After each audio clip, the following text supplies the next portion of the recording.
Okay. Wait. I know what you're thinking, and seeing the titles probably got you like, you said you were never going to cover this game, that you wouldn't endorse a product that was an expansion turned full release, and that you were going to vote with your wallet. But let me tell you, dear viewer, I didn't have to pay for this. Game Pass is a gift that keeps on giving. I still stand by my view that you should not pay for Modern Warfare 3 and support that game. Don't take this video as any inspiration. I'm not your mom. You're going to do what you're going to do. The bag's already in the river anyways, and since I could play through it for myself for free, I wanted to see what all the fuss was about. So, is Modern Warfare 3 a great game? Is it even a good game? No. But that's where I step in, to try and understand why somebody might enjoy this game. As always with these Modern Warfare games, the cutscenes are meant. Just look at that water. I know you're not supposed to, but I drink that seawater so good. All teams, eyes on target, phase 1 complete. Bravo is inbound. Solid copy. Move to set. So we know that Prisoner 627 isn't priced this time around. Sledgehammer still plays it straight, making these guys seem like our guys. The good guys. The commitment to the very last minute to hold off on the reveal that we just helped break out the man that made 2009 news outlets lose their collective minds. Name a duo more dynamic than Ascenders and Modern Warfare 3. Oh, wait. Activision and Greed. Okay. I'm gonna bitch and whinge this whole video. 3, 2, 1, execute. With this campaign being majority reused assets from Warzone, Sledgehammer knew they had to impress with this first mission. The presentation of the infiltration is almost peak, much more understated than Modern Warfare 2's Gulag mission, but they had different goals.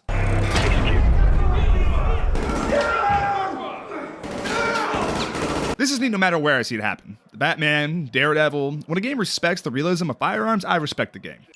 The Luke Cage-like switcheroo of this reboot has been mostly interesting, remixing and rebooting the story we know from the previous trilogy and retelling it in a more modern lens. Having Makarov and Price switch places as Prisoner 627 is one of them. They are each other's nemesis, so who better to place in the Gulag? Makarov stews in the naughty color of red, but also red is the marketing colors of the game. He makes the world bleed. It's pretty elementary, but I'll take what I can get here. Okay, yes, I know I'm late, but holy fuck. I know Julian Kostov looks a bit like this, but come on. Give him more of his angular features back. These motherfuckers turn what I'd consider Sam Witwer's sexy little brother to a guy who's probably scared of Lev from The Last of Us 2. I know, I'm late to the joke, but come on, how are you supposed to be intimidated by the facts don't care about your feelings guy? I'll admit that I do like this model form more than the Marcus Parks lookalike from the OT. If you know, you know. 6 лет. 22 дня. 4 часа. You can see the loyalty and dedication Makarov commands among his men from the rip. Or his lovers. I won't judge. I like this intro to Makarov. He's capable, calculated, deadly. Sure, it doesn't top no Russian, but nothing really can. Who holds power in this gulag? The guards? Or the prisoners? Like a good lover trying to get you in bed. All of our answers here are correct.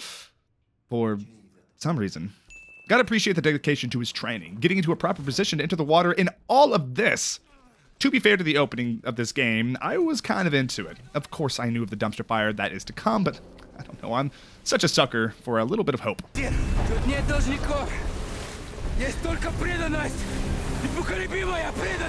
See, you'll never have to own me as long as I own you. Makarov's doing this ultra-nationalist dictator to a T. Say it, Captain Laswell. Makarov is out. He's on the move, John. Abort! Turn us around! Turn us around now! What mission are they doing? Why can they just abort moments before the drop? Don't know, don't care, as it hammers home the threat of Makarov. That Price, without a moment's hesitation, would drop everything to get a beat on him. I'm so glad to get more far on this, not just because she's a baddie. What the fuck is he doing here? I thought his ass got. So it turns out he came back to life in some Warzone season I can't even bother to look up the number for. I love Alex as much as the next guy, but damn, this is somehow Palpatine return shit. I'm glad he's back, as him and the new and improved guys were highlights of the reboot. But fuck. أوزبكستان سالمة. إحنا عم نعيش حياتنا. عامل كل شيء بوجهتك. Jesus Christ! Sledgehammer doesn't have time to waste with this 3-hour campaign. It lays it on so thick, I was just waiting for it. I kind of like just how unashamed they were with life was good. Thanks to you, fire, the war will never happen again. And then to jump scare paint the truck. So this is our first Infamous open combat mission. For how these were approached, I was honestly surprised. As someone who respects themselves, I've never played Warzone. I just play Overwatch and MOBA, so there's no hope for me anyway. Because I've never played it, these locations didn't feel the worst to me. especially later in the stadium. The transition from missions to them also doesn't feel very forced. I think the best way to sum up not just these open combat missions, but this entire campaign is... I did the best I could in the time that I had. They're going for the missiles. We can't let them do that, Vera. What the fuck? No, this is the somehow Palpatine returned. How in the hell did they just bring back Graves from the dead in some random dialogue? You know what? All I was got to say about this to Sledgehammer, Activision, and all the other 18 studios that work on COD now. You got balls. I'll give you that. And never playing Warzone. I did play Blackout. Yeah, it's not great. There's no flow and no balance to any of the missions designed, and is showing its stitches at every single scene. The best way to enjoy this campaign is to speed run these missions and just worry about the grade A cutscenes and Makarov being introduced. If they could have just kept this as a paid expansion, no notes. To give them any modicum of credit, I always enjoy sandbox-style missions with freedom to express myself, and these open combat missions do deliver on that front. Even the in-game cutscenes look pretty damn good. These studios are doing some crack crunch to get these games out on time looking this good. And we will use it as a tool of war to restore glory to Russia. The real Russia! This version of Makarov commands respect. The OT was more a slimy snake. I like the change. Shit, Makarov must have been working in those prison kitchens. You better get used to this picture. It's the only freaking one TF-141 has of them. What'd they get from the port? A shipment of American missiles. So all of Modern Warfare 2 was about missiles, and Modern Warfare 3 is all about missiles. I guess in the age of nukes, you kinda need a few to be taken seriously. Or at least not wiped off the map. The biggest shame of modern COD is there really isn't an FPS that's this freaking tight. I know I might ruffle some feathers with that one. Sure, there's R6 and Tarkov and Apex. Flicking around and the moment-to-moment gameplay really shows that it's been iterated on for 20 years. Now, if we could just get some better flesh and muscles around this banger of a skeleton, we'd be back in business. I've played some of the multiplayer, and when it's firing on all cylinders, it's a damn good time. Even here, I would have no idea this map was pulled from a Warzone location if someone hadn't told me. That's gotta count for something. 6-2 to watch out, we need medevac now. Morning, sir. Take it easy, Cap. You beat the gas, but you still need some time to recover. So we're left with a grand total of 20 seconds to feel any stress for Price's condition. You almost gotta ask yourself, what was the point of even having him pass out? This is a tough one. 20 seconds of distress beats out of the surviving by the skin of your teeth ex machina? I don't know, folks. I'm trying with this game. Static chemicals from up north yesterday. Stole my missiles at sunrise. All less than 24 hours after Vladimir Makarov walked himself out of a prison. You'd think they would have discussed this prior to meeting up on mission, but hey, most of our cutscenes are just little faces with audio waves, and they had to give us something. They carried out a hit on my men. Commander Graves did this. Yeah, well, he had his orders, yeah. From who?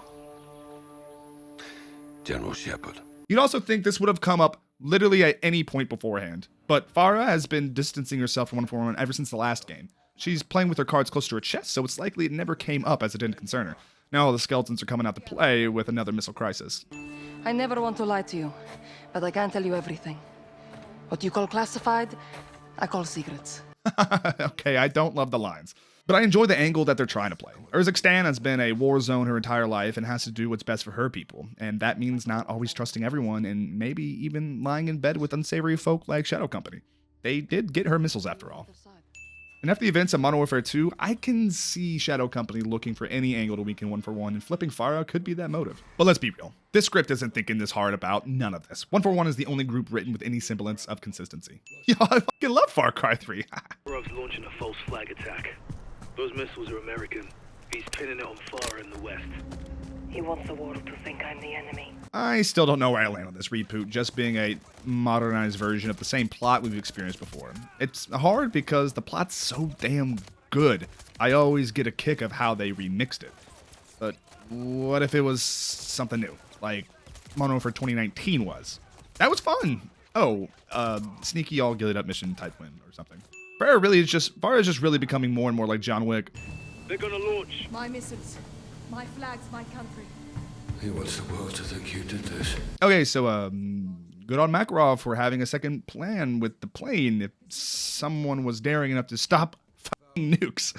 I don't know, seems like it'd be more important to make sure one of these plans goes off than the other.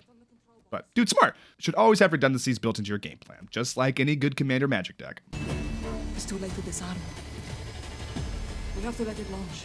I was 100% expecting Farah to betray us here and reroute where she sends the missiles, and that is where the real drama of this story starts. With her shadiness of not telling Price everything and working with Shadow Company, I was almost certain. To my dismay, she is a goody two-shoes. But could you imagine? We're too late, Captain. Corley surrounded the controls. Guys, what does he mean?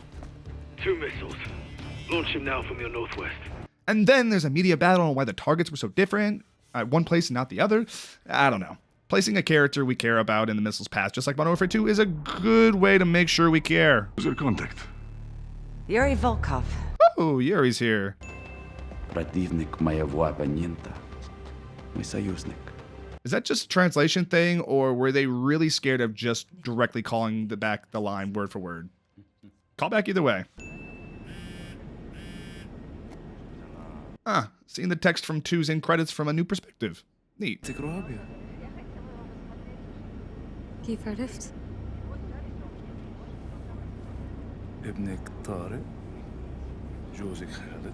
The slow burn of him threatening her with just the names of her family. I enjoy how much more personal this No Russian is compared to the first.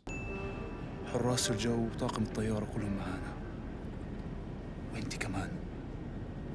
عشان أورسكستان.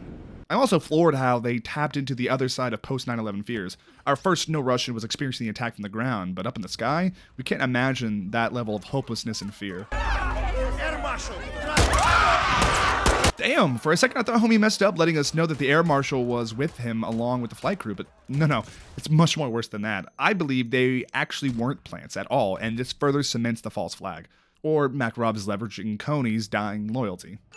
Oh god, for all this game missed, they hit redoing No Russian.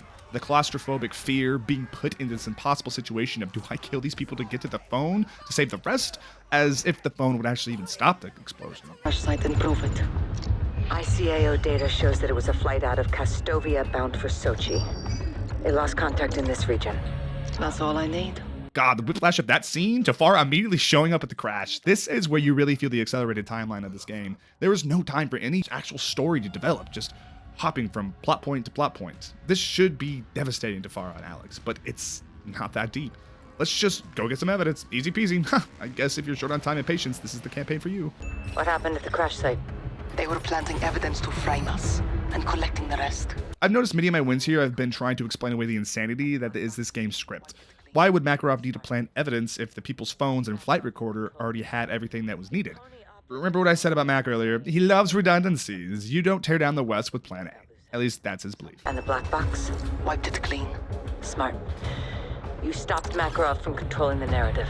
But how is it going to look now that we are controlling the narrative? I don't know how this fixes the PR nightmare for the ULF. The news is already broken, literally at the start of this mission. The cat's out of the bag, and that motherfucker is in the river.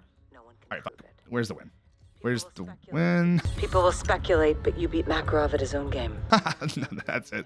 The win is them recognizing how freaking short everyone's attention spans are. He wants a war. East versus West. The title fight. Which was what Modern Warfare 3 was supposed to be about, but I suppose Modern Warfare 4 is gonna host that championship. I hate to say it, but I'm still interested in seeing it, especially with a 4-year dev cycle. The missions as the Marines in the US are iconic, and seeing something like that in a modern COD would be awesome. You know it would be. Ooh, peep the OG Shadow Company uniform in the back. Though this is a Warzone map, the way they dressed it up with debris, flames, civilians, and smoke, this is about as set piece as we get in this campaign. It almost feels like an original mission. Almost. Exfil, copy.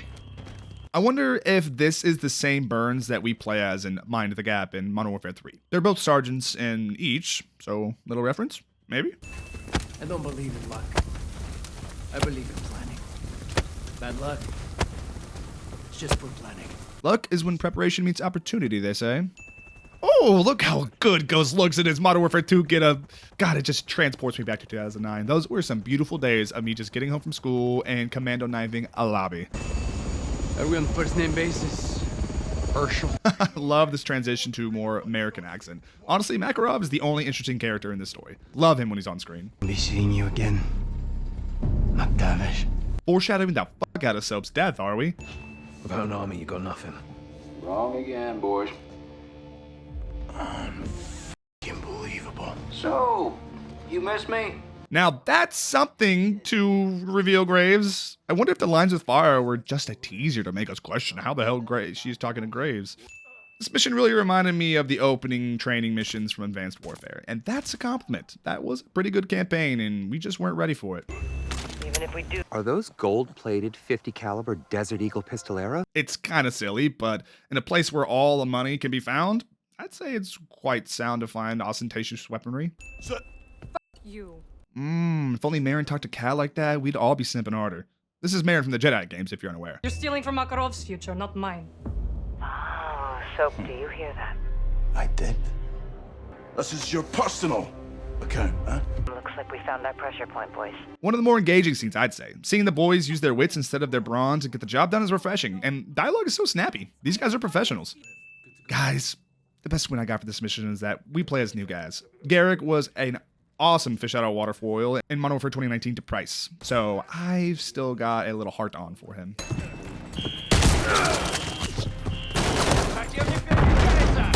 God, I gotta win it again. Even with everything going on, little moments like this still get me. The gameplay's so damn tight. I honestly love this mission too. Okay, love is a strong word, but I'm nothing but exaggeratory, right? This is another Warzone map that I felt transitioned well into a mission. A bit of a puzzle to ascend the map, confusing corridors and tight fights. I liked it. And I guess I just got lulled with the COD spell. The firefight on the roof was fun. To the enemy types, air support, smoke, and terrain, I was fooled for a sec that this was a completely original map. I'm not winning them fooling me. That's silly. I'm winning their transformative nature. Y'all ever heard of fair use? You're well done, Sergeant. Hang tight. I gotta win Skyhook, right? If it's cool enough for the Batman, then it's cool enough for me. One is C4 and dry gear. We're getting wet. So is Makarov. Okay, I'm sorry. At the pace that this plot is moving, I took that as dirty as possible. Plus, Daddy has his shirt off every time they mention his name. Price? Prisoner's been intercepted and secured. Can you ID? Stand by. So he's dead, right?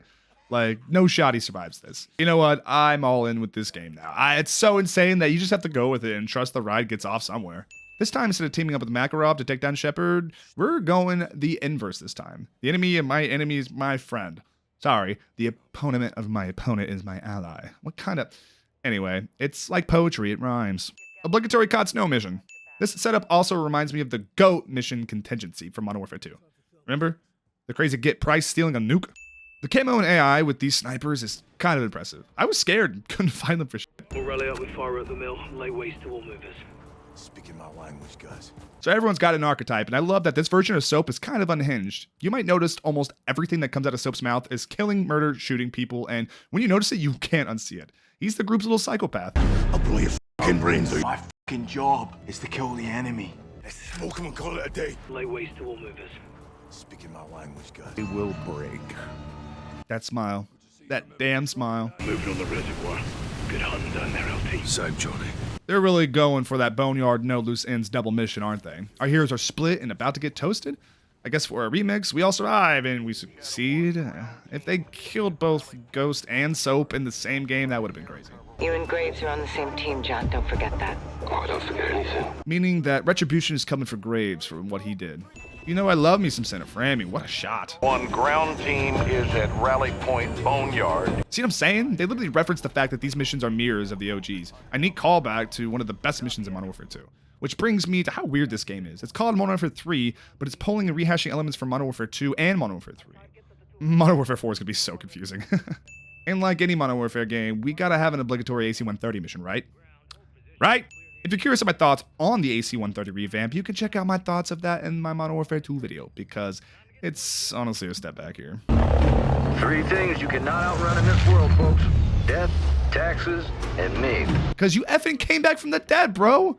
That kill is not confirmed. I say again, that kill is not confirmed. Ah, yes. Graves caught him lacking, and now they're remembering to confirm the kill. Did you authorize Shadow Company to fire on a task force under... No, I did not. Mr. Graves, were you given orders to use lethal force against TF-141? Yes, I was. This is the funniest shit. Why are the baddies the most entertaining part of the game? A fucking circus act. Good boy. Won't go down easy. Yeah, well, now that we'll wait, sunshine. Countdown in reference to Soap's original death being killed at the end of a short countdown. Well, the bomb that was counting down. and foreshadow even more Soap ain't gonna make it. Soap last time was killed with a bomb. It's perfect bait in almost honoring him that he was able to stop the bomb this time. But Makarov is inevitable. Hey, at least they tried to get a little tricky with it. Take us to hell with you, Captain. Never bury your enemies alive. And that's what motivates him to cap Shepard later on. In the mid-credit scene.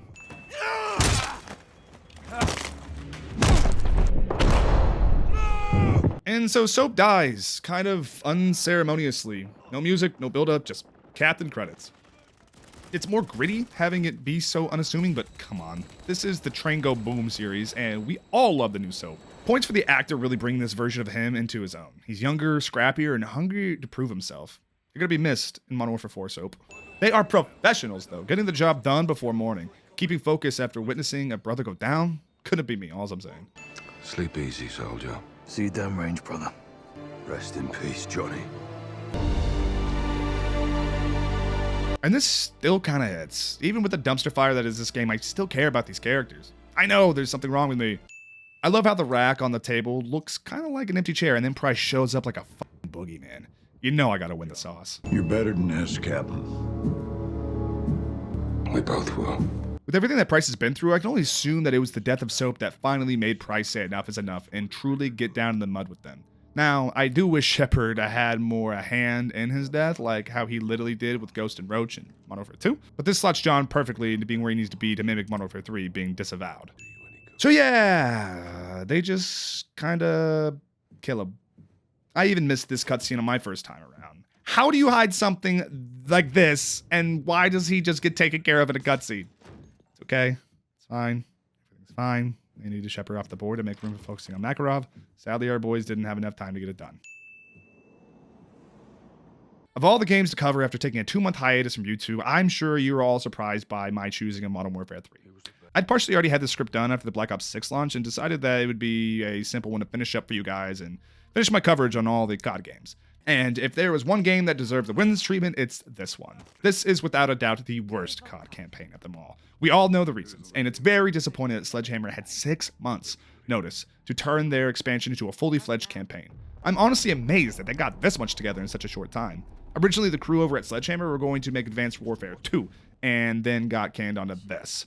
Sledgehammer has always been the red-headed stepchild that has always dealt with the most meddling from Activision, purely because they've never been given a chance to blow out a win like Infinity Ward and Treyarch. They've always been the reactionary studio. All of Infinity Ward quit? Stick them on Modern Warfare 3. Boots on the ground getting old? Have fun pioneering advanced movement and loot boxes. People hate advanced movement? Looks like you gotta bring us back down to the ground. No pressure. They've never had a chance to just cook with a game, and I think that's the biggest tragedy of Modern Warfare 3. I gave it its fair shake and tried to find the wins for you guys, but the truth of the matter is not all games are winners, or even great in a certain light, and Modern Warfare 3 is that one. If you can play free, I'd say it's an alright way to kill an afternoon, but all in all, it's not worth the time, and definitely not worth the money. Did you all play Modern Warfare 3 on launch, wait for Game Pass, or still boycotting the game? Let me know down below, and as always, drive the speed limit, drink some water, and love one another. Pizza.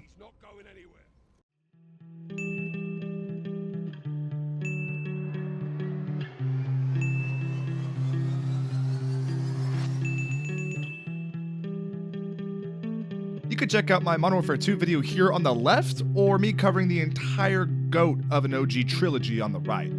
Thanks for watching.